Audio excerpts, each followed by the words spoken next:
They called to tell me Grandpa was gone, and in the same breath, they told me I'd get nothing.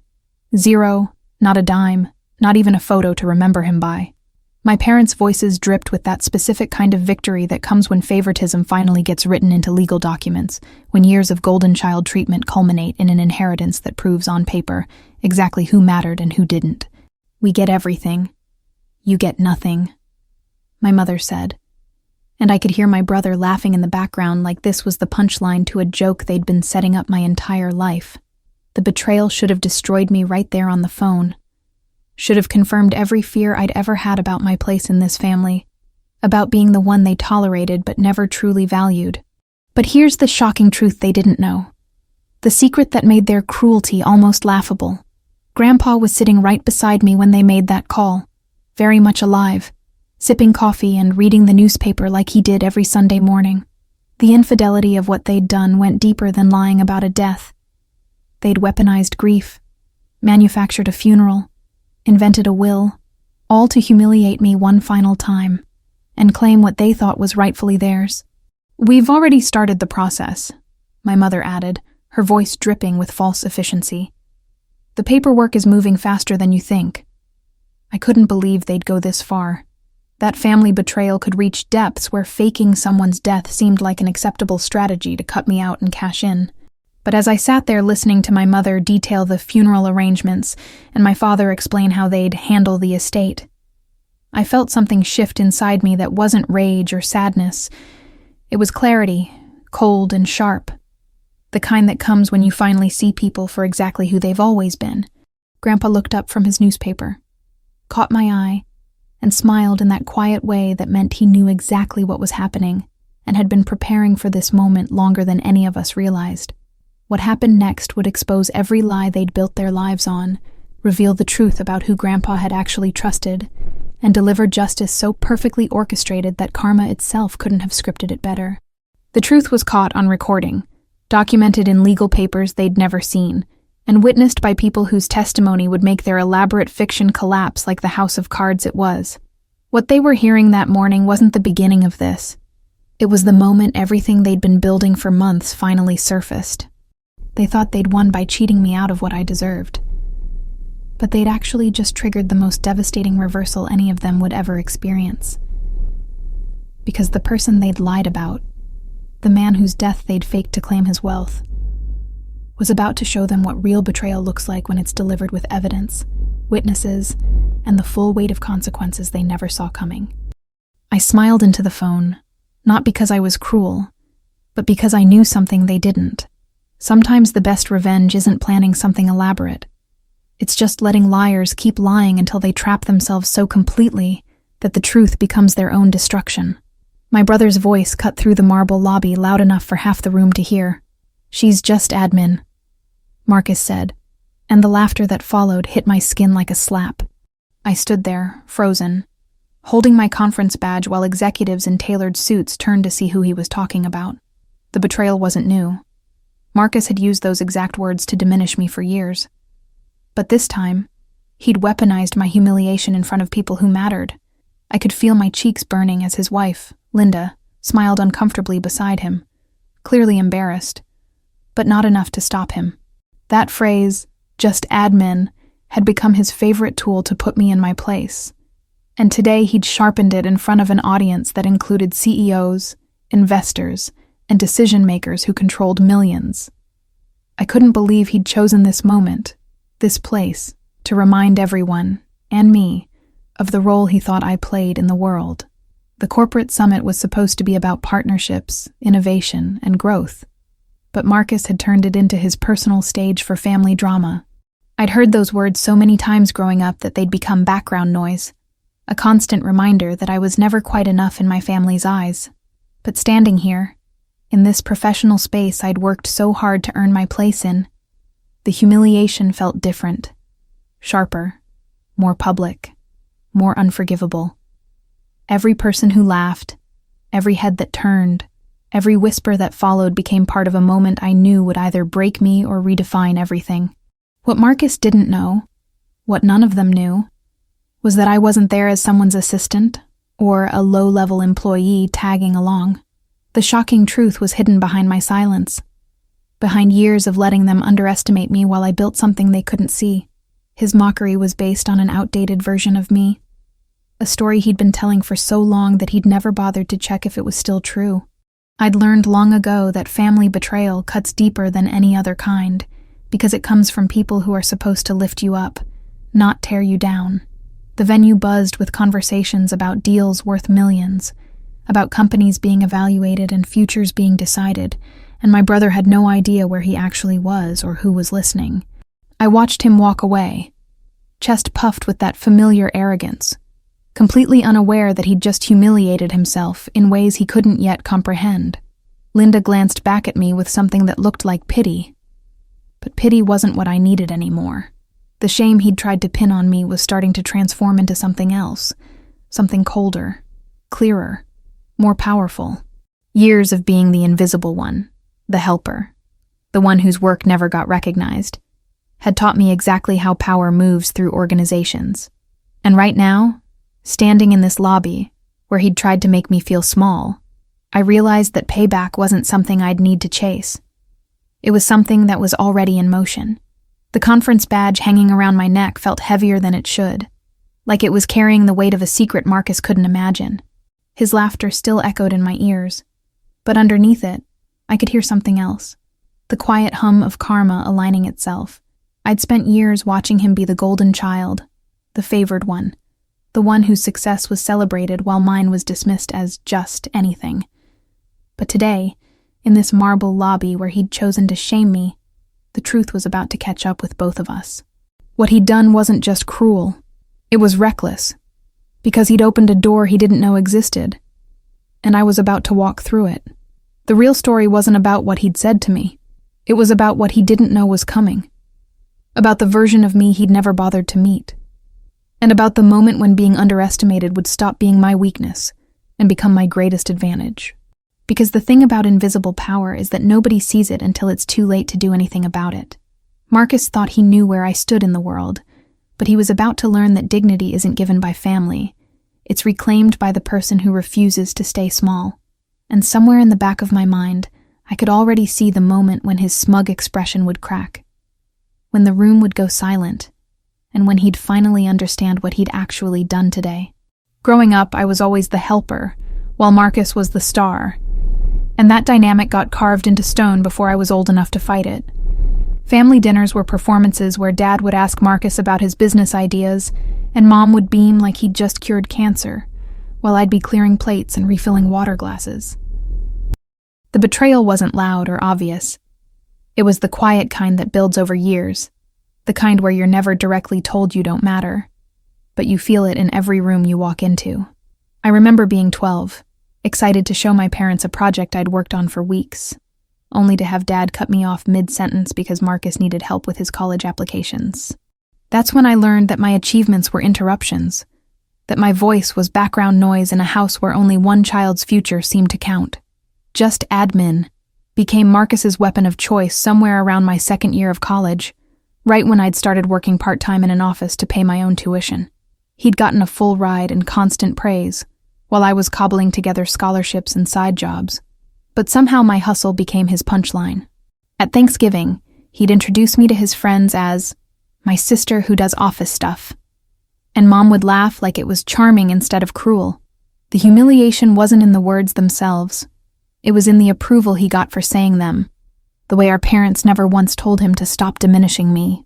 I couldn't believe how casually they let him turn my work ethic into something shameful, how they stood by while he made admin sound like failure instead of the foundation I was building my entire future on. Every family gathering became a reminder that I existed to support, not to shine, and that pattern repeated itself so many times it started to feel like truth. When Marcus launched his first startup and it crashed within 6 months, Dad called it a learning experience and funded his second attempt. When I got promoted to a coordinator role, Mom asked if that meant I'd finally gotten a real job. The shocking part wasn't that they played favorites. Lots of families do. It was how systematic it was, how they'd constructed an entire narrative where his potential was infinite and mine was capped at helpful. I started keeping my career moves to myself, not because I was ashamed, but because sharing them only gave Marcus more ammunition, and my parents more opportunities to compare me unfavorably to their golden child. The real education happened in those administrative roles Marcus loved to mock, because while he was learning business theory, I was learning how organizations actually function. I saw how decisions got made behind closed doors, how information flowed between departments, how one person's analysis could shift an entire strategy. My family thought I was filing papers and answering phones, but I was studying power. Who had it, how they used it, how the people nobody noticed were often the ones holding everything together. That invisible labor taught me more than any MBA could. And the best part was that Marcus's mockery gave me perfect cover to grow without interference. He was so busy telling everyone I was just admin that he never looked closely enough to see what I was actually becoming. Years passed, and the pattern stayed the same. Marcus would make a splash, get family support and funding, then pivot when things got hard, while I quietly climbed through roles that taught me operations, analysis, and eventually the language of acquisitions. Our parents never asked about my work because they'd already decided it wasn't impressive, and I'd stopped trying to convince them otherwise. The truth was, I didn't need their validation anymore. I'd found it in performance reviews, in projects that went well, in the moment my director told me I had a gift for seeing risks nobody else caught. Family betrayal has a way of pushing you either down or forward. And I'd chosen forward, even if it meant accepting that the people who raised me would never really see me. But that invisibility, that constant underestimation, was about to become the most powerful tool I'd ever had. Linda had always been peripheral to the family drama, pleasant but distant, buying whatever version of me Marcus sold without questioning it. She'd seen me at holidays being talked over, watched Marcus crack his admin jokes, probably assumed I was exactly what he said I was. But something was shifting now. Something I could feel building like pressure before a storm. The corporate summit wasn't just a conference. It was a collision point where Marcus's narrative and my reality were about to meet in the same space. And when they did, when the gap between who he said I was and who I actually had become finally revealed itself, everything our family had built on favoritism and dismissal would crack wide open in ways none of them were prepared for. The thing nobody tells you about being underestimated is that it gives you room to grow in directions people aren't watching. While Marcus was building his brand on social media and talking about his ventures at every family event, I was moving through roles that taught me how companies actually rise and fall. My administrative work wasn't the ceiling. It was the foundation, the place where I learned to read financial reports, spot operational weaknesses, and understand how due diligence could make or break a deal worth millions. I started in scheduling and coordination, sure, but I was studying every meeting I organized, every document I processed, every conversation I overheard between executives making decisions that would shape entire markets. The revenge wasn't something I planned. It was something I earned by refusing to stay in the box my family had built for me. 3 years into my career, I made a lateral move that confused everyone who knew me, shifting from operations support into a role that touched risk assessment and partnership evaluation. My parents didn't ask about it, because they'd stopped asking about my work years ago, and Marcus certainly didn't care as long as he had new material for his jokes. But that move changed everything. It put me in rooms where companies were analyzed, where financial health was scrutinized, where one person's report could influence whether a deal moved forward or died quietly. I learned the language of acquisitions, the metrics that mattered, the red flags that made investors pull back. And I was good at it. Good enough that my director started assigning me more complex evaluations. Good enough that legal and finance teams trusted my analysis when they were making recommendations worth 8 figures. The ascension was silent, because I'd learned that announcing your wins to people who don't celebrate them is just inviting more betrayal. I didn't post about promotions, didn't mention new responsibilities at family dinners, didn't correct Marcus when he introduced me as someone who does admin stuff. Let him think that. Let them all think that. Every time he mocked me, he was giving me cover to build something he couldn't see, and his arrogance became my camouflage.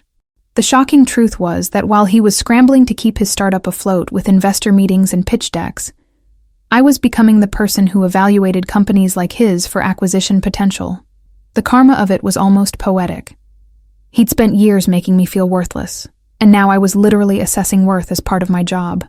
My self-worth stopped being tied to family approval the day I realized I was sitting in strategy meetings with VPs and directors who actually listened when I spoke. They didn't care that I'd started in administrative roles. They cared that I could read a balance sheet, identify sustainability issues, and predict which partnerships would create value versus which ones would drain resources. I remember the first time a senior executive defended my analysis against a consultant who tried to dismiss it, saying, "If she flagged it, we need to look closer. Her track record speaks for itself." That moment did more for my dignity than 1,000 family dinners ever could, because it proved that respect isn't inherited or gifted. It's earned through competence that people can't ignore. And I'd earned mine in a field where being wrong could cost companies millions, which meant being right made you invaluable. The corporate summit wasn't random. I was there because our firm was evaluating potential acquisition targets and partnership opportunities, and my role was to support the assessment process. I'd helped build the framework we used to analyze companies, contributed to the scoring systems that determined which deals we'd pursue, and my name was on reports that went straight to C-suite executives making final decisions. Marcus had no idea that when he'd mocked me in that lobby, he was standing in a space I'd helped create, surrounded by people who knew my work even if they didn't know my face. The infidelity of family favoritism had taught me to find validation elsewhere, and I'd found it in a career that gave me real power, the kind that doesn't need to announce itself because it shows up in outcomes. Keeping this growth secret from my family wasn't hard because they'd never really been curious about my life beyond how it reflected on them. Marcus was too busy performing success to notice I'd stopped needing his approval, and our parents were too invested in their golden child narrative to question whether it was still accurate. But secrets have a way of revealing themselves when the stakes get high enough, and this summit was about to become the stage where my silence would finally speak louder than any announcement I could have made. Because the most powerful payback isn't telling people they were wrong about you. It's showing them in a moment so undeniable that their entire understanding of reality has to shift. And that moment was coming, whether Marcus knew it or not. The summit wasn't just any conference.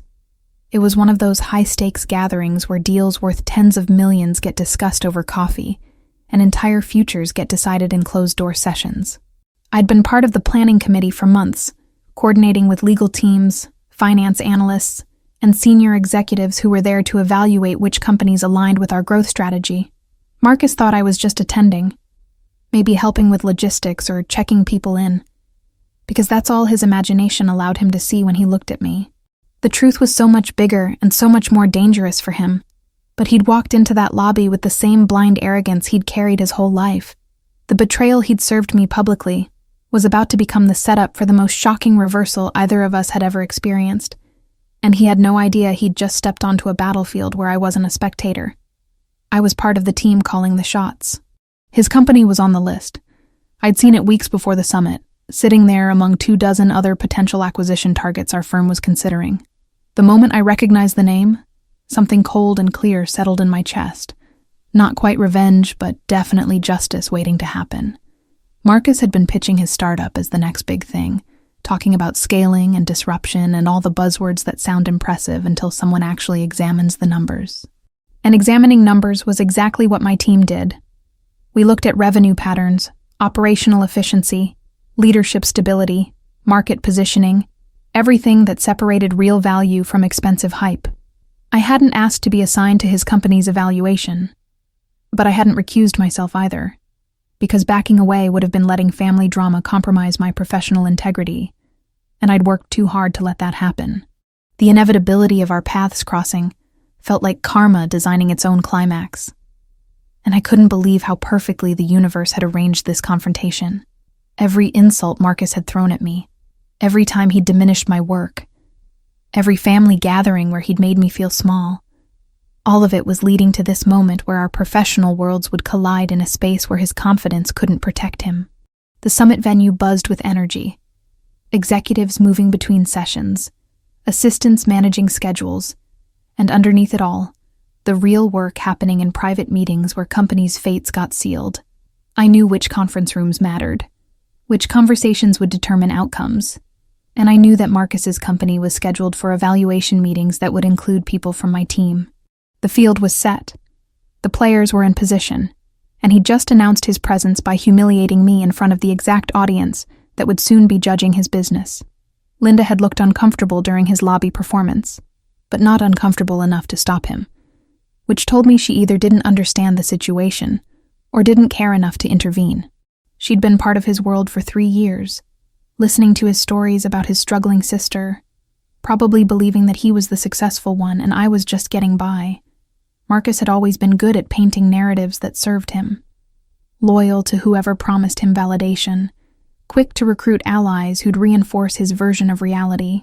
Family betrayal extends through marriage sometimes, where spouses inherit the narrative without questioning it, and Linda had clearly bought the version Marcus sold. But the shocking part wasn't her complicity. It was how little it mattered now, because this wasn't about family perception anymore. This was about business reality, about numbers that don't lie, and evaluations that can't be charmed or manipulated by personality. Marcus had built his identity on being impressive, but impressive doesn't mean sustainable, and sustainability was exactly what we measured. The next 48 hours were going to reveal everything, and I could feel the weight of that knowledge pressing against my ribs every time I saw Marcus networking across the venue. He was in his element, shaking hands and making pitches, completely unaware that some of the people he was trying to impress were the same people who'd be in the room when his company's analysis got presented. The justice of it was almost overwhelming, not because I wanted him to fail, but because I needed him to finally see me clearly, to understand that the sister he'd mocked wasn't who he thought she was. Dignity doesn't come from proving people wrong out of spite. It comes from standing in your truth so firmly that their false version of you can't survive contact with reality. And reality was about to make contact in ways that would reshape everything Marcus thought he knew about power, family, and who actually held the cards in this game. I watched him from across the lobby, still riding high on the laughter he'd generated at my expense, and I felt something shift inside me. Not anger exactly, but a kind of clarity that comes when you realize you're not the underdog anymore. The battlefield was set, the weapons were information and analysis, and the war wasn't going to be fought with insults or emotions.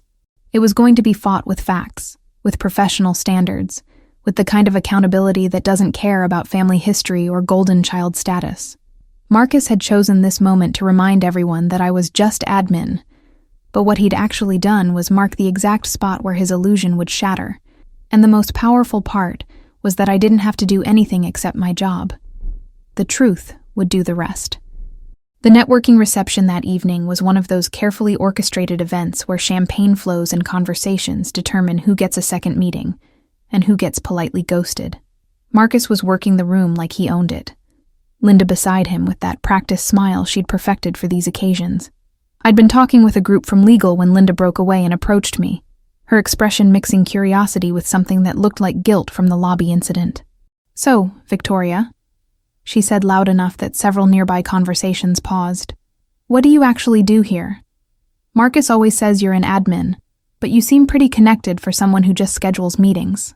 The question hung in the air, innocent on the surface but loaded with the kind of social pressure that demands a real answer, and I could feel Marcus's attention snap toward us from across the room.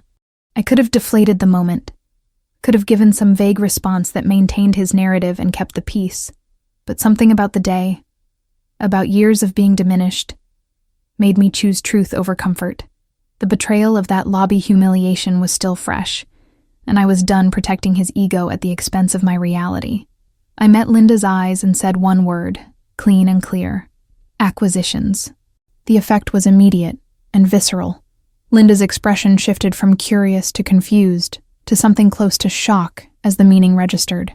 The executives standing near us went quiet, and I watched understanding dawn on faces that had been politely distant moments before. Because in the world of corporate summits and high-stakes deals, acquisitions isn't just a job title. It's a declaration of power, a signal that you're in rooms where companies live or die based on analysis and recommendations. Marcus had frozen mid-conversation, his champagne glass suspended halfway to his mouth, and I could see him trying to process what he'd just heard. "Acquisitions?" Linda repeated, like saying it again might change the meaning, and her voice had lost all its casual friendliness. One of the executives near us, a VP from our partner firm, smiled slightly and said, "Victoria's being modest. She's part of the team that evaluates potential targets and partnership opportunities." Her risk assessments are some of the most thorough I've seen. The validation should have felt triumphant, but instead it just felt true, like a fact that had been waiting years to be acknowledged. I watched the color drain from Marcus's face as he understood what acquisitions meant in this context. What it meant that I was here not as support staff, but as someone who influenced decisions about companies exactly like his. The room had gone quiet in that specific way that happens when everyone realizes they're witnessing something significant, when social dynamics shift so dramatically that even strangers can feel it. Linda looked between me and Marcus, clearly trying to reconcile the person she'd just heard described with the just admin sister she'd been told about for 3 years. The shocking truth was spreading through the space like a revelation, and I could see Marcus's performance mask starting to crack. He'd built his entire family identity on being the successful one, the entrepreneur, the one with vision and ambition, while I was supposed to be the helper, the background character who made his story look better by comparison. But that story had just collapsed in front of witnesses who mattered, not because I'd attacked him, but because I'd finally told the truth about who I actually was. The infidelity of family favoritism is that it forces you to choose between honesty and belonging. And I'd spent years choosing belonging by staying small. But standing here with acquisitions, hanging in the air like a confession I should have made years ago, I realized that reclaiming your dignity means accepting that some people will never celebrate you. And that's okay because their approval isn't what makes you valuable. Marcus was staring at me like he'd never seen me before, which was accurate. He hadn't, because he'd been too busy projecting his preferred version of me to notice the person I'd actually become. Linda's face had gone pale, and I could tell she was running through every family dinner, every casual dismissal, every joke Marcus had made at my expense, seeing them all through a different lens now. "Wait," Marcus finally managed, his voice tight. "You work in acquisitions? Since when?" The question was meant to sound skeptical, but came out desperate, like he was hoping I'd laugh and admit it was a misunderstanding. I didn't laugh. "About 3 years now," I said simply. "Started in operations analysis, moved into partnership evaluation. Now I'm part of the due diligence team for potential acquisitions." Each word was a nail in the coffin of his narrative, and I watched him struggle to maintain composure as the full implications settled over him. Because if I worked in acquisitions, and if his company was being considered for acquisition, then that meant... His eyes widened as the pieces connected, and the karma of this moment was so perfectly orchestrated that it felt almost scripted. The sister he'd mocked for being just admin was now in a position to influence whether his company got the deal he'd been chasing for months. The evaluation meeting happened 2 days later in a glass-walled conference room that felt designed for transparency and judgment in equal measure. I sat at the table with our legal counsel, 2 finance analysts, a senior VP, and an external consultant who specialized in tech sector acquisitions. The kind of lineup that signals a company is either about to get very lucky or very exposed. Marcus's company was third on the agenda, and I'd spent the previous evening reviewing every document we had.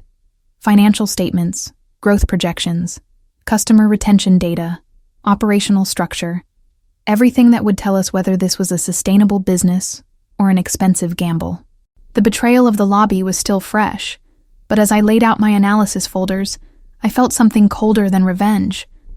I felt professional responsibility, the kind that doesn't bend for family or feelings, because too much money and too many jobs depend on getting it right.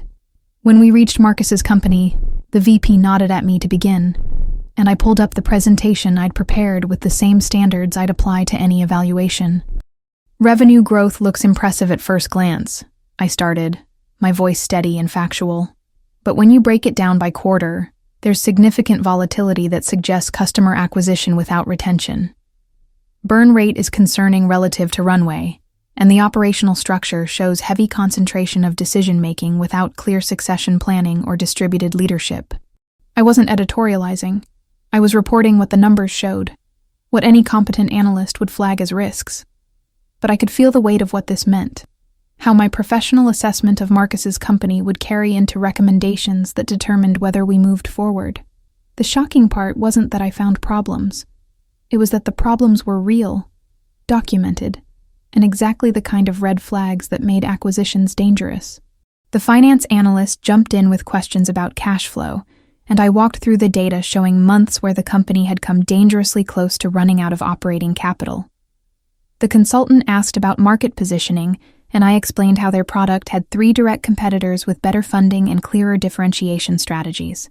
Legal wanted to know about contracts and partnerships, and I detailed the customer agreements that were short-term and unstable, the kind that could evaporate if a competitor offered a better price. Every answer I gave was backed by documentation, by numbers that couldn't be argued with, by the kind of thorough analysis that had earned me respect in these rooms. This wasn't vengeance disguised as work. This was work, pure and professional. And the fact that it was Marcus's company didn't change the standards we applied, or the truth we had to tell. The VP leaned back and asked the question that would determine everything. Bottom line, Victoria, is this a company we should acquire, partner with, or pass on? The room went silent, and I felt the weight of my self-worth pressing against years of being diminished, of being told I was just admin while I was building the expertise to answer exactly this kind of question. I looked at the data one more time, not because I didn't know the answer, but because I needed to be absolutely certain I was speaking from analysis and not emotion. Based on current performance, operational risks, and market positioning, I said clearly, I'd recommend we pass. The company shows growth potential but lacks the stability and infrastructure we'd need to justify the investment. Too many variables, not enough proven resilience. The words came out clinical and precise, and nobody in that room could argue with them because they were true. What happened next was the VP turning to the group and saying, Victoria's analysis has been reliable on every evaluation we've run this quarter. If she's flagging these issues, we take them seriously. The validation wasn't about me versus Marcus. It was about professional credibility that I'd earned through accuracy, through seeing what others missed, through being right when being wrong would have cost the firm millions. The consultant nodded, legal made notes, and finance started discussing which other companies on the list deserved closer attention instead. Just like that, Marcus's deal was sliding off the table. Not because I'd sabotaged him, but because his company couldn't withstand the kind of scrutiny that every potential acquisition faces. The justice of it was clean and factual. He'd built something that looked good from the outside, but couldn't hold up under examination, and my job was to see through the performance to the reality underneath. As the meeting wrapped up, the VP asked if I'd prepare a formal written recommendation with supporting data for the executive committee's final review. I said yes, knowing that my report would effectively close the door on Marcus's opportunity, and feeling the weight of that responsibility settle over me like armor. This was power. Not the loud, performative kind that Marcus had always chased, but the quiet, consequential kind that shapes outcomes without needing applause. The dignity I'd spent years searching for wasn't in proving him wrong publicly. It was in doing my job so well that the truth spoke for itself.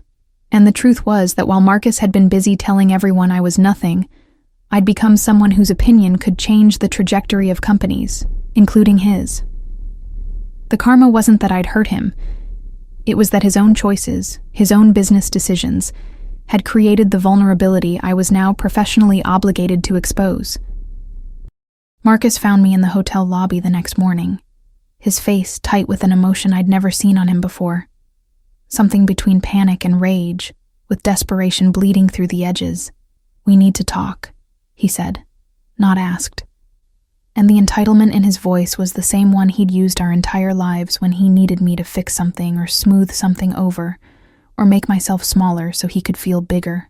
I'd been checking emails on my phone, reviewing notes before the day's sessions, and the interruption felt like a violation of the professional space I'd finally carved out for myself. But I followed him to a quiet corner anyway, because part of me wanted to hear what he'd say now, that the truth about my work had shattered his carefully constructed narrative. The betrayal of the lobby still stung, but this conversation felt different. It felt like the moment where everything we'd never said would finally get spoken out loud. "I heard about the evaluation meeting," Marcus started, his voice low and urgent. "I need you to reconsider your recommendation. This deal is everything for my company. We've been working toward this for months, and one bad report from you could kill it." The audacity of it hit me like a slap. After years of mocking me, diminishing my work, and treating my career like a punchline, He was now asking me to compromise my professional integrity to save his business. I couldn't believe he thought that was even a possibility. That he'd so thoroughly missed who I'd become, that he imagined I'd risk my reputation and credibility to protect him from the consequences of his own poor planning. The shocking part wasn't that he asked. It was that he seemed genuinely surprised when I didn't immediately agree, like family obligation should override everything I'd built. "Marcus," I said, keeping my voice steady even though anger was rising in my chest. I gave an honest assessment based on the data. Your burn rate is unsustainable, your customer retention is weak, and your operational structure has critical vulnerabilities. Those aren't opinions. They're facts that any analyst would flag. He shook his head like I was being deliberately difficult, like I was inventing problems to hurt him instead of doing the job I'd been trained to do. "You could position it differently," he pressed. "Emphasize the growth potential, downplay the risks, just give us a fighting chance. I'm your brother. Doesn't that count for something?" And there it was. The assumption that family meant I owed him protection from reality, that being related gave him the right to ask me to lie in a professional context where my word was the only currency I had. The infidelity of his request, asking me to betray my own standards, my own reputation, to save him from problems he'd created, made something inside me snap into perfect clarity.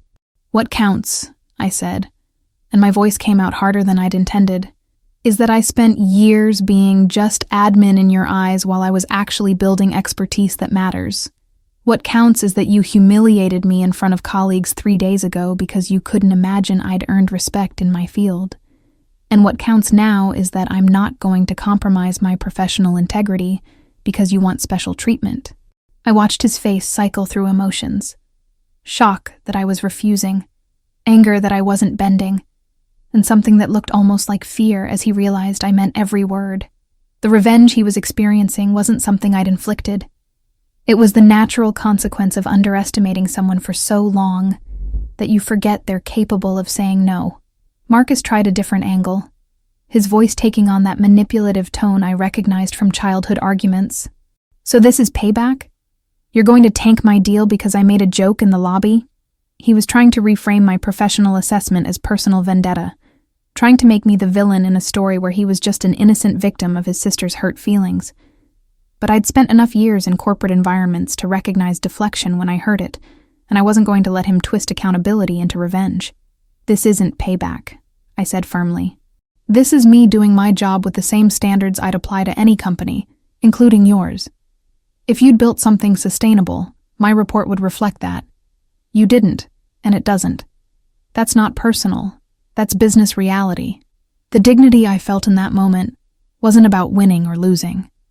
It was about refusing to sacrifice my self-worth on the altar of his ego one more time. He stared at me like he was seeing a stranger. And maybe he was. Maybe the sister who'd always fix things and smooth things over and made herself convenient was finally, fully gone. "Mom and Dad are going to hear about this," he said. And the threat was so childish, so quintessentially Marcus, that I almost laughed. "Tell them whatever you want," I replied. "I'm done letting family drama compromise my professional life.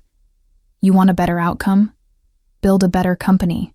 But don't ask me to lie in a room full of people who trust my analysis, because you can't handle the truth about what you've created." I turned to walk away, and the justice of leaving him standing there, speechless, powerless, finally understanding that I wasn't his to control, felt like reclaiming a piece of myself I'd given away years ago without realizing it. The confrontation wasn't the climax. It was the declaration that I'd chosen my own integrity over his comfort, and that choice was irreversible. I spent the next 2 days finalizing my written recommendation, and every word felt like drawing a line in permanent ink between who I used to be and who I'd become. The report was 12 pages of analysis, charts, comparative data, and risk assessment. Clinical, thorough, and completely defensible. I documented every concern with supporting evidence, showed where Marcus's company fell short against industry benchmarks, and made it clear that acquisition would represent significant financial exposure with limited upside potential. There was no emotion in the language, no hint of family drama or personal history. just the kind of professional assessment that executives rely on when they're deciding whether to invest millions. The betrayal Marcus had served me in that lobby had nothing to do with my conclusions. The numbers told the story all by themselves, and my job was simply to read them correctly and report what they said. Before I submitted the report, I reviewed it 3 times, not because I doubted my analysis, but because I needed to be absolutely certain I could defend every statement, every flag, every recommendation, if challenged. My director reviewed it too, and his only comment was, "Thorough work as always," with no questions about my objectivity or methodology. That validation mattered more than any family approval ever could. It meant my professional reputation was solid enough that nobody doubted my ability to separate personal relationships from business judgment.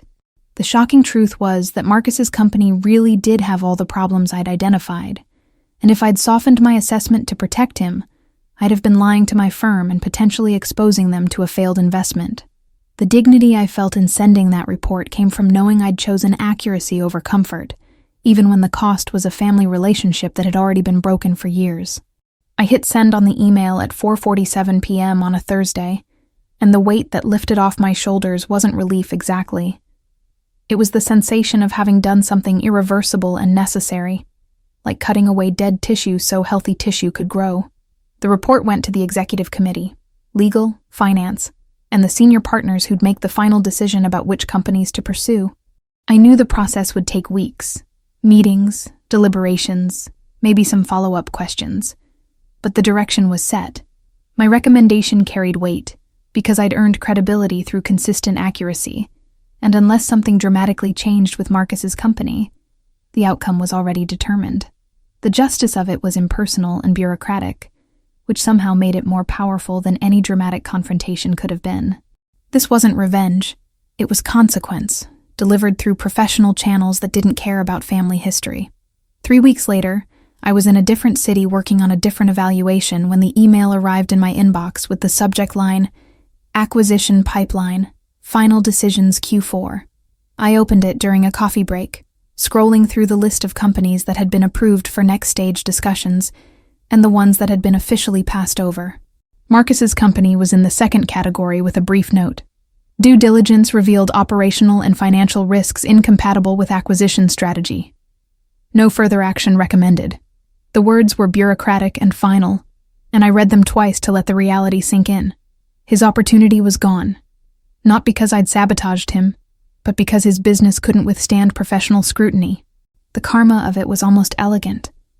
He'd spent years diminishing my work, and now that work had revealed the truth about his. I didn't feel triumphant reading that email. I felt tired and clear, and strangely at peace with the role I'd played in an outcome that had been determined by facts rather than feelings. The infidelity of family favoritism had taught me that approval from people who don't truly see you is worthless, and I'd stopped chasing it long ago.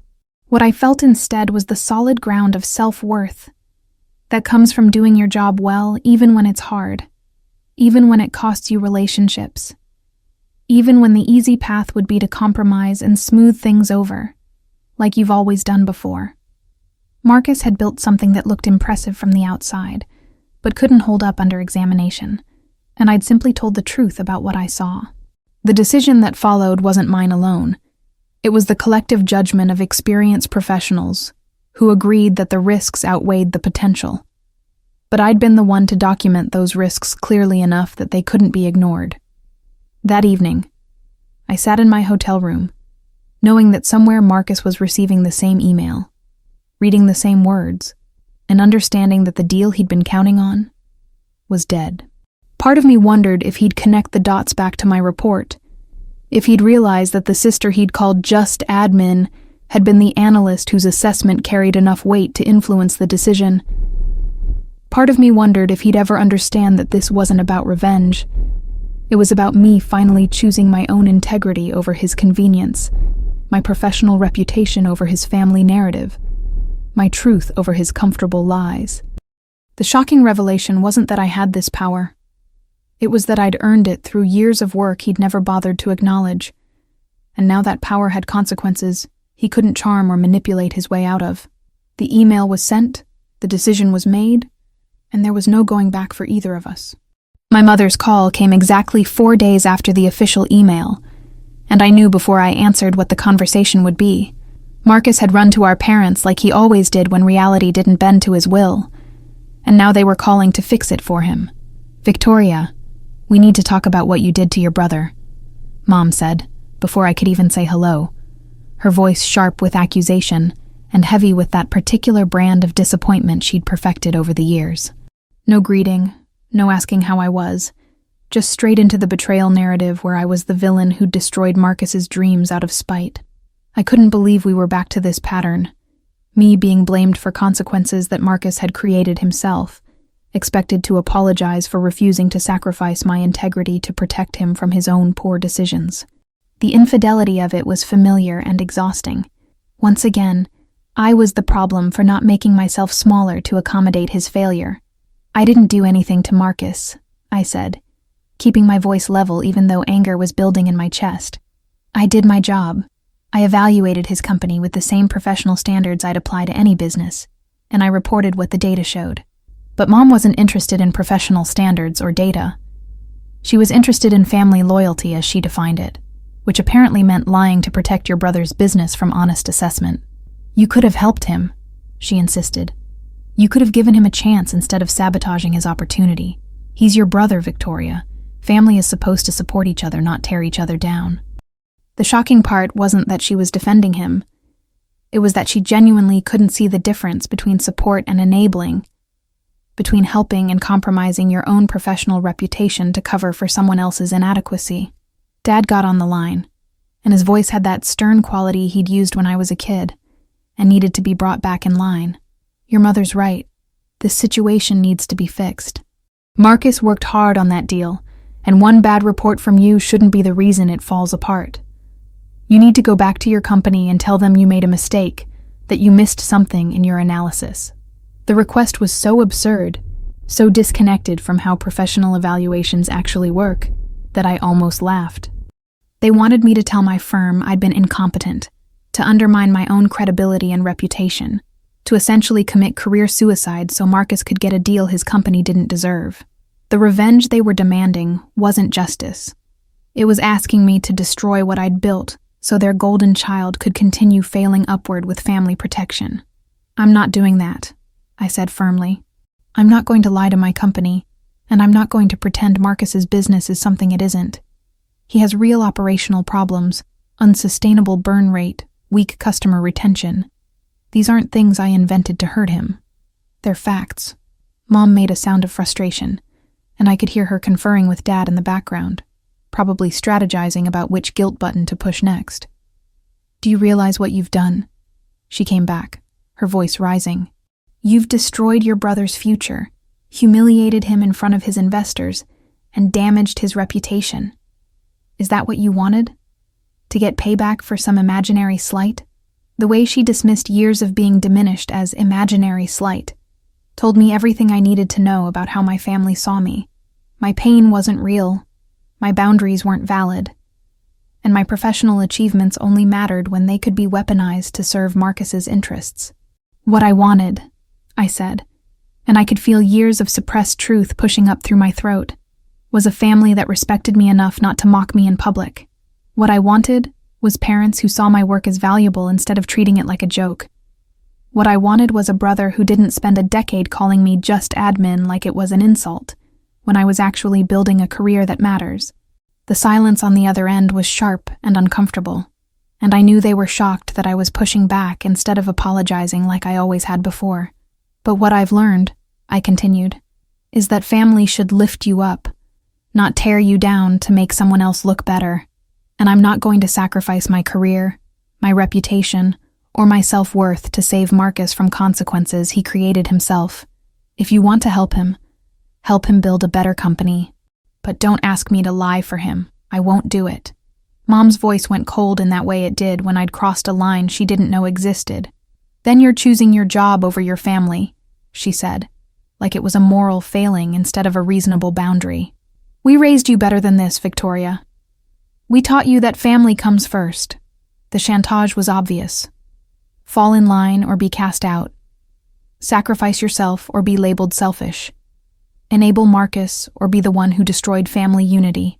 But I'd spent enough time in professional environments to recognize manipulation when it was happening, and I'd learned that people who demand you set yourself on fire to keep them warm aren't actually concerned about your well-being.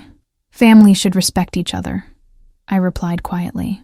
Family shouldn't ask you to compromise your integrity. And if choosing honesty over favoritism means I'm not the daughter you wanted, then I guess that's something we both have to live with. I hung up before either of them could respond, and the dignity of that moment, of finally choosing myself over their approval, felt like breathing clean air after years of suffocation. Linda's message came through 2 days after the phone call with my parents, a simple text that said, "Can we talk? Coffee tomorrow?" And my first instinct was to decline because I assumed she was there to defend Marcus or deliver some new version of family guilt. But something about the tone felt different. Less demanding, more tentative. So I agreed to meet her at a cafe downtown, neutral territory where neither of us had home advantage. She was already there when I arrived, sitting at a corner table with 2 coffees ordered, and the body language was all wrong for an ambush. Shoulders slightly hunched, hands wrapped around her cup like she needed the warmth. Eyes that met mine with something that looked more like apology than accusation. The betrayal I'd experienced from Marcus and my parents had made me cautious about family connections, but Linda had always been peripheral to the drama, and I was curious about what had shifted enough for her to reach out. "Thank you for coming," she started, and her voice had none of the defensive edge I'd expected. "I've been thinking about everything that happened at the summit, about what Marcus did in that lobby, about what I've learned since then." She took a breath like she was gathering courage, and I stayed quiet, letting her find her words. "I owe you an apology, Victoria. I've been with Marcus for 3 years, and in all that time I just accepted his version of who you were. He made you sound like someone who needed help, who wasn't quite successful, who he was being generous to by staying connected with, and I never questioned it. I just bought the narrative he was selling without ever really getting to know you myself." The shocking honesty of her admission caught me off guard, because family members admitting they were wrong wasn't something I'd experienced much of in my life. Linda continued, her fingers tightening around her coffee cup. "After that night, when you said acquisitions, and I saw everyone's reaction, I started asking questions. I looked you up professionally, talked to some people who knew your work, and Victoria, what Marcus told me and what's actually true are completely different stories." She shook her head, looking genuinely disturbed. "You're not struggling or barely getting by. You're actually really successful in a field that influences major business decisions." And he knew that, or should have known that, but he kept telling this story about you being just admin, because it made him feel bigger. The validation from someone who'd been inside Marcus's world, who'd seen the family dynamics from his perspective, and was now calling them out, meant more than I'd expected. It wasn't revenge to hear someone else acknowledge the truth. It was justice, the kind that comes when lies get exposed by people who have no reason to lie. "I've been watching him these past few weeks since the deal fell through," Linda said, her voice dropping lower. "And I'm seeing patterns I didn't want to see before. The way he blames everyone else when things go wrong. The way he rewrites history to make himself the victim. The way he genuinely believes he deserves success without having to build something sustainable to earn it." She looked at me directly, and I saw something in her expression that looked like solidarity. "What you did with that evaluation, Marcus is calling it revenge, and your parents are calling it betrayal. But from where I'm sitting, it looks like you just told the truth. His company does have the problems you identified. I've seen the financial reports, the customer complaints, the operational chaos. You didn't make those up to hurt him. They're real. The karma of having Marcus's own wife validate my assessment was almost overwhelming, because it proved that the issue wasn't my perception. It was his reality. I want you to know that what happened wasn't your fault," Linda continued. "Marcus has always had this way of making people believe his version of events, of distorting how others see him and everyone around him. Your parents, his investors, even me, we all bought it because he's charismatic and confident and really good at selling a story. But you didn't destroy his opportunity, Victoria. You just stopped protecting him from the consequences of his own choices. And that's not the same thing." She paused, and I could see her working through something difficult. I'm not sure what's going to happen with us, with Marcus and me, because I'm seeing him differently now, and I don't know if I can unsee it. But I needed you to know that not everyone in the family believes their narrative. What you did took courage, and it was the right thing professionally, and you shouldn't have to carry guilt for refusing to compromise your integrity. The unexpected alliance shifted something in my chest, loosening a knot I didn't know was there. Linda wasn't family by blood, but she'd been inside the system that had diminished me, and her choosing to step out and validate my truth felt like a kind of vindication I hadn't known I needed. "Thank you," I said, and my voice came out rougher than I intended. I've spent so long being told I'm the problem, being made to feel like my perception of things was wrong, that hearing someone else see it clearly means more than you probably realize. She nodded, reaching across the table to squeeze my hand briefly. "You set a boundary," she said firmly. "You chose your own dignity over family dysfunction. That's not revenge. That's self-respect. And if Marcus and your parents can't see the difference, that says everything about them and nothing about you." We sat there for another hour, talking about family dynamics and professional integrity and what it costs to finally choose yourself. And when I left that cafe, I felt something I hadn't felt in years. The possibility that truth could create connection instead of destroying it, that honesty could build bridges with people brave enough to cross them. 6 months after the summit, I moved to a different city for a position that felt less like a job change and more like a declaration of independence, a senior role with a firm that valued my analysis enough to recruit me specifically, where nobody knew Marcus or my parents or the family narrative that had defined me for so long. The physical distance mirrored the emotional separation I'd been building since that phone call with my parents, since the moment I'd chosen professional integrity over family approval and discovered I could survive the fallout. I'd stopped answering my mother's calls after the third one, where she tried to guilt me into fixing things with Marcus, and I'd blocked my father's number when he sent a text calling me selfish for putting career over blood. The betrayal of realizing your family would rather you diminish yourself than accept who you've become is brutal, but it's also clarifying. It shows you that some relationships are built on you staying small, and walking away from those relationships isn't loss, it's liberation. Marcus tried to reach out once through LinkedIn, with a message that managed to be both apologetic and accusatory, saying he was sorry things got so complicated, but also hoping I understood the damage my report had caused to his reputation and opportunities. I read it twice, looking for actual accountability or genuine reflection, and found neither, just more of the same pattern where his feelings mattered and mine didn't, where his struggles deserved sympathy and mine were inconvenient. I didn't respond, because engaging would have meant reopening a door I'd deliberately closed, and I'd learned that some people will never see you clearly, because acknowledging your reality would force them to question their own. The shocking truth was that letting go of family who couldn't celebrate me felt less like revenge and more like self-preservation, like finally understanding that you can't build dignity on a foundation of people who need you to fail so they can feel successful. The work in my new role was challenging and rewarding in ways that had nothing to do with proving myself to anyone. I was evaluating companies, identifying risks and opportunities, contributing to decisions that shaped industries, and nobody in these rooms knew or cared about my family history. They knew my analysis, my track record, my ability to see what others missed, and that professional identity felt more real than any family label ever had. I started speaking at industry conferences, publishing articles about risk assessment methodologies, building a reputation that belonged entirely to me rather than existing in contrast to someone else's narrative. The justice of it wasn't about Marcus knowing I'd succeeded. It was about me knowing it, feeling it in every project that went well, and every colleague who respected my input, understanding that self-worth doesn't require an audience of people who diminished you. It just requires you to stop performing for them. I thought about the summit sometimes, about that moment in the lobby when Marcus had called me just admin, loud enough for half the room to hear, and I realized that humiliation had been a gift disguised as an attack. It had forced the confrontation I'd been avoiding for years, pushed me to finally speak the truth about who I was, instead of letting his version of me be the only story that got told. If he hadn't mocked me that day, I might have stayed quiet, might have let the evaluation process happen without ever revealing my role in it, might have maintained the uncomfortable peace that comes from never challenging family narratives. But his cruelty had created the conditions for my truth to emerge.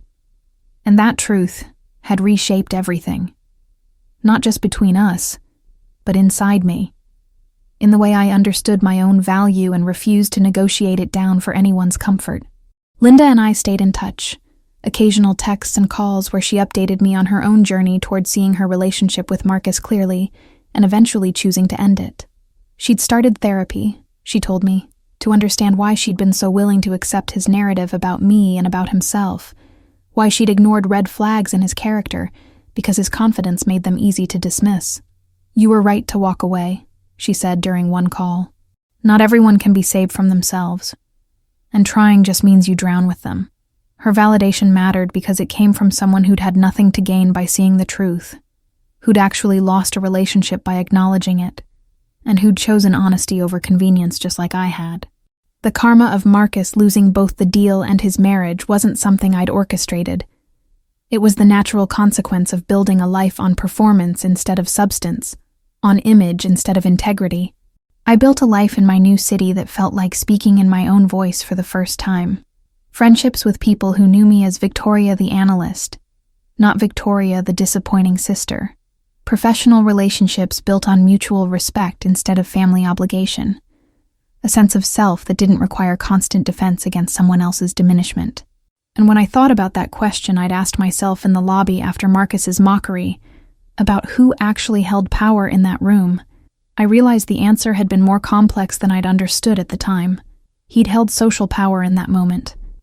The ability to make people laugh at my expense. But I'd held structural power. The kind that shapes outcomes and determines futures, and doesn't need to announce itself to be real. The dignity I'd reclaimed wasn't about proving I had that power. It was about finally being willing to use it honestly. Even when honesty cost me a family that had never really seen me anyway.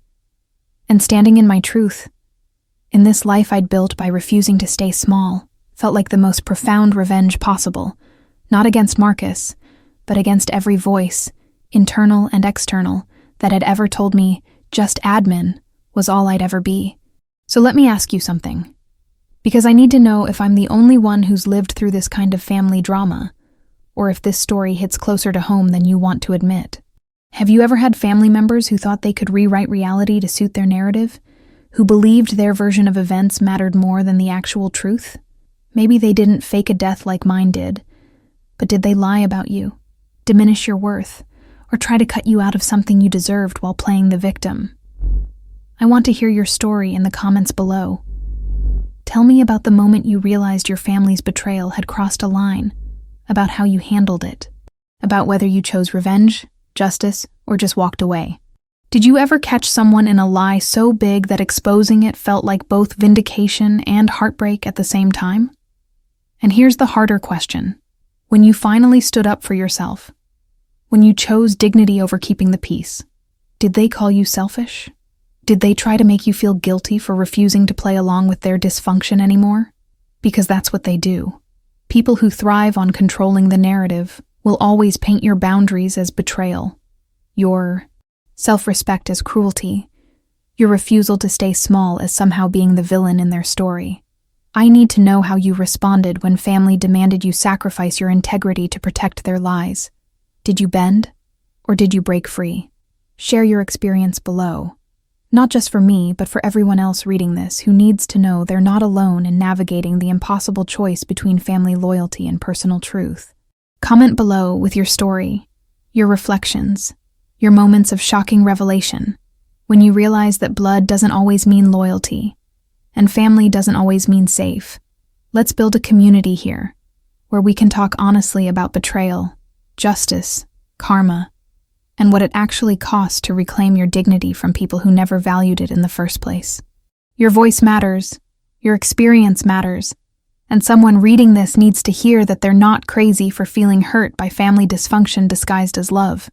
And if this story resonated with you, if it made you think about your own family dynamics, or gave you language for something you've been struggling to explain, do me a favor. Subscribe to this channel and hit that notification bell. Because I'm going to keep sharing insights like this.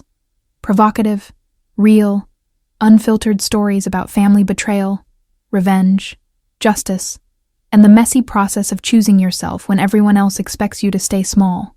These aren't comfortable conversations, but they're necessary ones. And I promise to keep bringing you content that challenges the narrative that family is always right, and that forgiveness always means reconciliation. Sometimes justice looks like walking away. Sometimes revenge is just letting the truth speak for itself. And sometimes the most radical thing you can do is tell your story in your own voice, instead of letting others define who you are. So subscribe, turn on notifications, and let's keep having these conversations that nobody else wants to have, but everybody desperately needs.